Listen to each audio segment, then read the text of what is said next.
Utafiti wa Juni mwaka 2025 uliofanywa na Harvard Health umebaini kuwa wanaume wanaooa baada ya kufikia umri wa miaka 25 wana uwezekano mkubwa wa kuishi maisha marefu zaidi ikilinganishwa na wale wanaooa wakiwa na umri mdogo.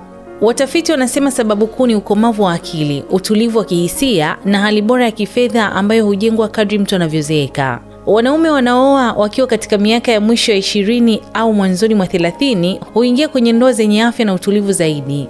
Ingawa ndoa za mapema si mbaya moja kwa moja, zinaonekana kuwa na changamoto nyingi kama migogoro na kutokuwa na uthabiti.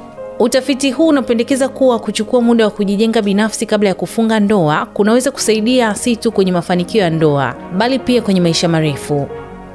Nikukumbushe kupakua app ya SNS Premium sasa, kusikiliza makala za kusisimua, stories za watu maarufu duniani, chambuzi mbalimbali na mambo mengine mengi. Pakua kupitia Play Store au App Store. Mimi ni Bahati Limo na hii ni Simulizi na Sauti.